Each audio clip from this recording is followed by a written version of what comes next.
Olá, meus amados, sejam bem-vindos ao nosso canal Instantes com o Pastor PRT. No vídeo de hoje estaremos abordando um tema atualíssimo: o anticristo, o 666 e o arrebatamento da igreja. O ano de 2020 nos surpreendeu com uma pandemia que mudou nossos horizontes, mutilou nossos planos e também nos acordou para uma nova realidade. Os dias da grande tribulação de que falam as Escrituras eram chegados.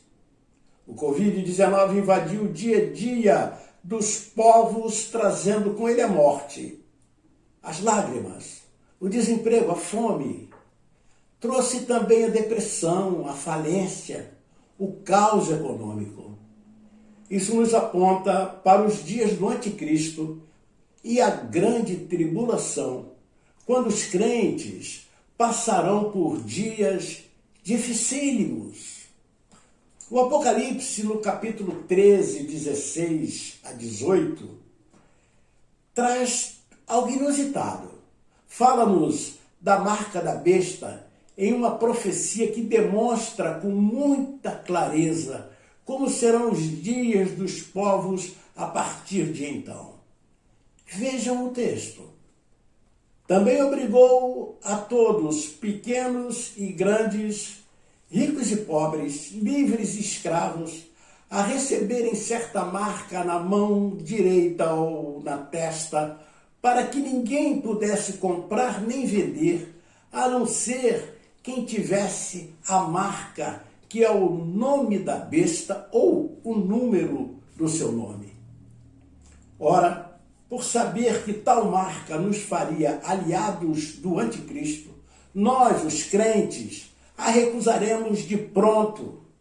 Contudo, tal determinação atrairá sobre nós, literalmente, um ódio infernal. No livro de Lucas 21, 17, Jesus nos avisa que por causa do seu nome seremos odiados por todos. Com certeza, toda a sociedade nos rejeitará. Seremos tratados como fanáticos, retrógrados, loucos, irresponsáveis. Processos sumários nos levarão à perda dos nossos bens, nos levarão às prisões e até a morte. O ódio satânico produzirá essas ações. As credenciais da nova ordem mundial, só para os portadores da marca da besta, nos deixarão sem acesso a todas as transações bancárias. Dessa forma, nos intimidarão a aderir ao sistema satânico.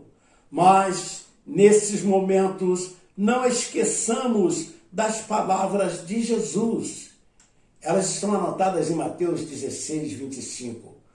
Porque aquele que tentar salvar a sua vida, perdê-la-á. E quem perder a sua vida por amor de mim, achá-la-á. Queridos, seremos sim odiados por todos. O Evangelho de Lucas, no capítulo 21, verso 17, nos avisa: vocês serão traídos por pais, irmãos, parentes e amigos, e eles entregarão alguns de vocês à morte. Convenhamos, isso é assustador, mas vai acontecer, está escrito. Não obstante, muitos nas igrejas estão sendo levados a acreditar que os crentes serão tirados para não passar pela grande tribulação.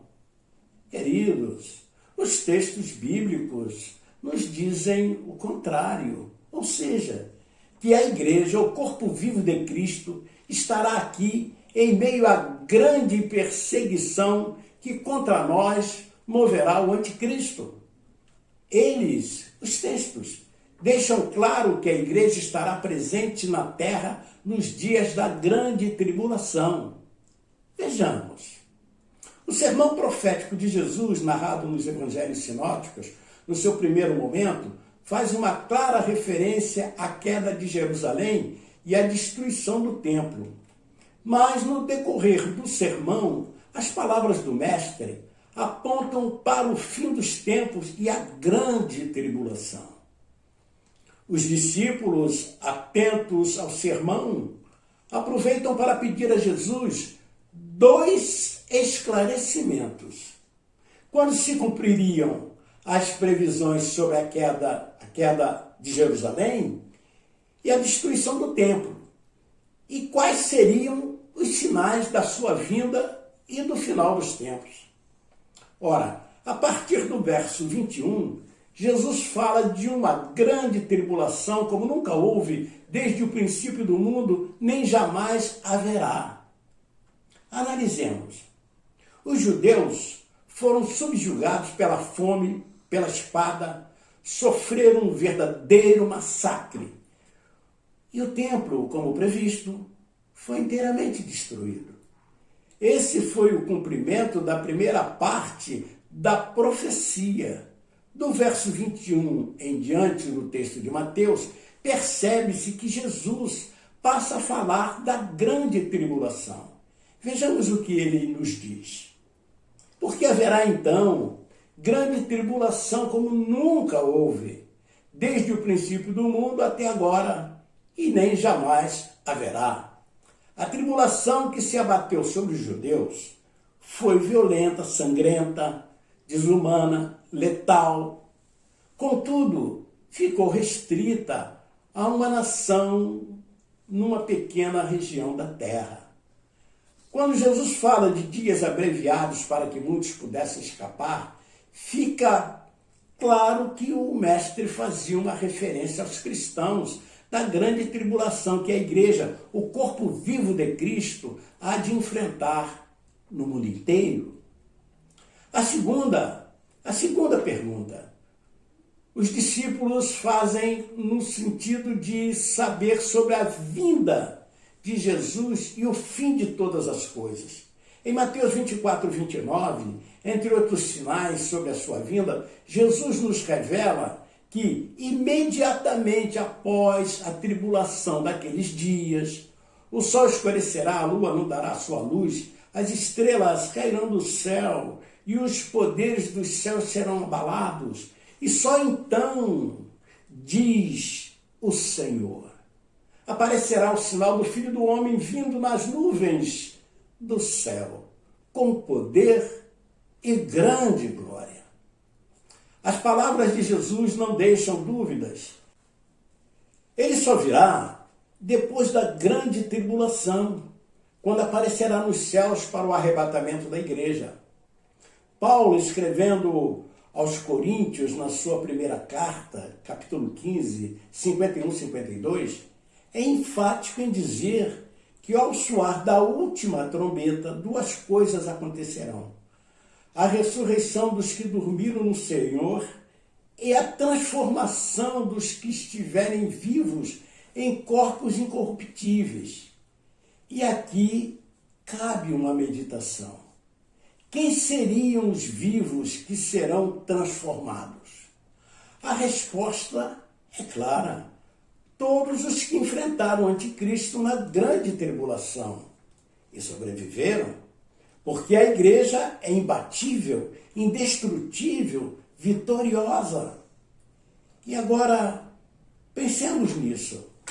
Um arrebatamento que antecipasse a ação do reinado do anticristo não soaria como uma retirada estratégica para não enfrentá-lo? Uma espécie de fuga? Ora, não se ganha uma guerra fugindo de todas as batalhas, do enfrentamento direto. Por outro lado, não podemos esquecer que a igreja, o corpo vivo de Cristo, tem por cabeça o próprio Cristo. E não nos esqueçamos também que o Espírito Santo estará conosco até o arrebatamento, para levar a noiva ao encontro do noivo Jesus. Amados, a igreja enfrentará o anticristo como vencedora, pois as portas do inferno não podem prevalecer contra ela. essas palavras do Mestre, que nos revela a abrangência do poder da igreja, se tornam específicas na maior das guerras contra Satanás na grande tribulação. As portas do inferno, no reinado do anticristo, não prevalecerão contra a igreja de Jesus. E sendo isso a expressão da verdade, como se haveria de falar na ausência da igreja do cenário da grande guerra contra Satanás e suas hostes?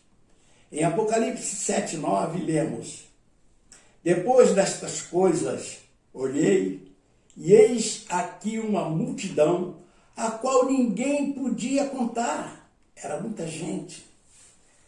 De todas as nações e tribos e povos e línguas que estavam diante do trono e perante o Cordeiro, trajando vestes brancas e com palmas em suas mãos. No verso 13, João nos diz: um dos anciãos me falou dizendo: estes que estão vestidos de vestes brancas, quem são e de onde vieram?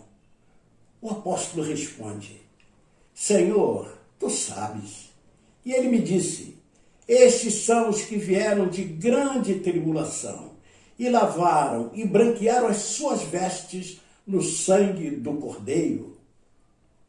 Mas vocês perguntarão: pastor, e nos dias do anticristo, como viveremos?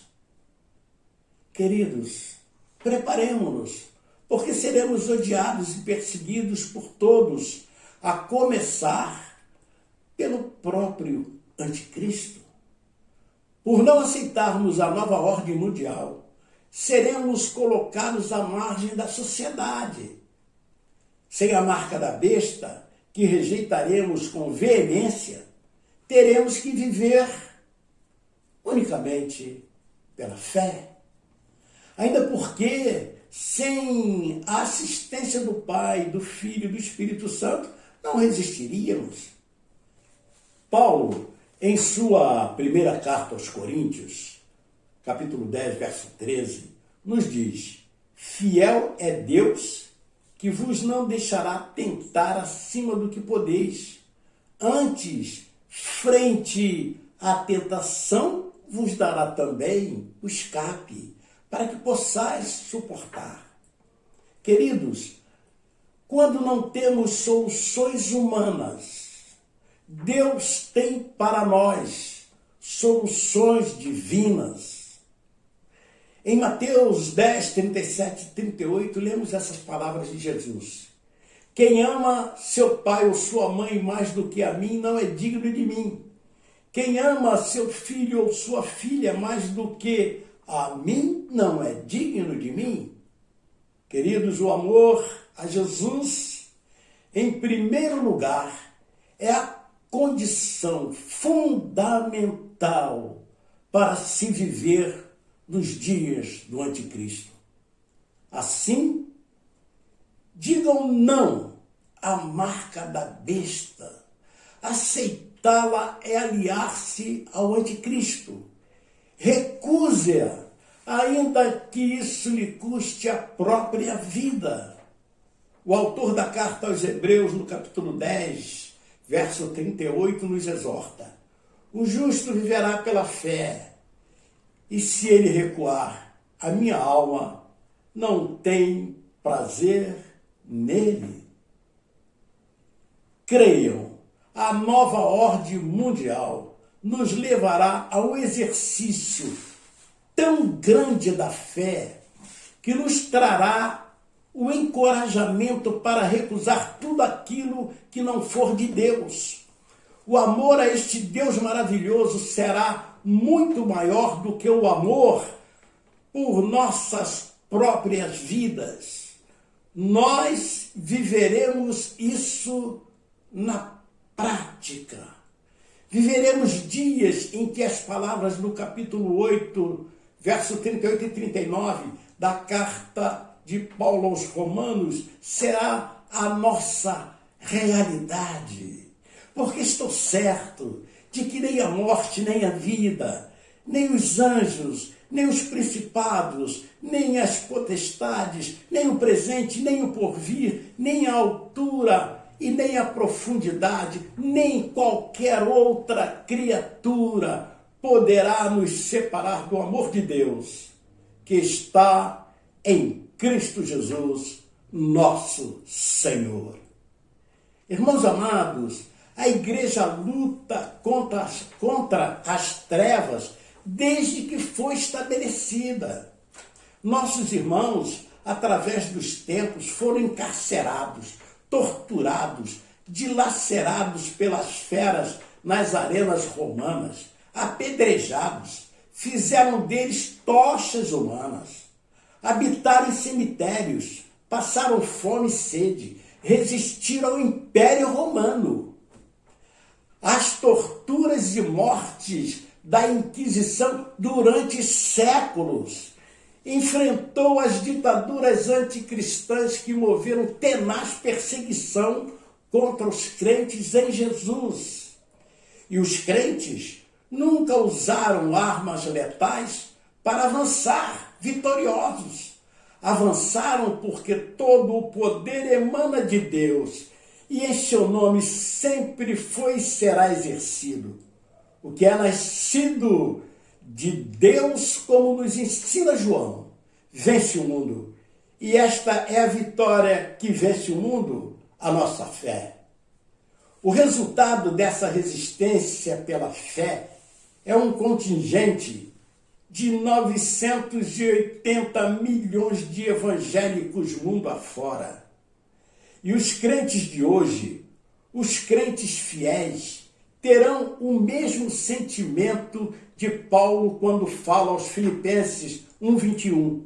Para mim, o viver é Cristo e o morrer é lucro. Ele não tem a morte como perda, mas como lucro. A igreja estará na terra e não seremos derrotados, porque somos mais do que vencedores por aquele que nos amou. A igreja atravessou os séculos odiada, perseguida, e chegou até aqui, e como vencedora, seguirá e passará pela grande tribulação incólume para encontrar com o Senhor Jesus nas nuvens no grande dia das bodas do Cordeiro. Por fim, ouçamos o que o Senhor Jesus anuncia aos fiéis. Quem vencer herdará todas as coisas, e eu serei seu Deus, e ele será meu filho. Apocalipse 21, de 7 a 9. Aleluia! Aleluia! Aleluia! Então, gostaram do vídeo? Dê o seu like, inscreva-se, deixe um comentário. Visite também no Google nosso blog Polêmicas Escatológicas. São vários temas e 500 pensamentos para a sua meditação. É só clicar em Provérbios. Grande abraço.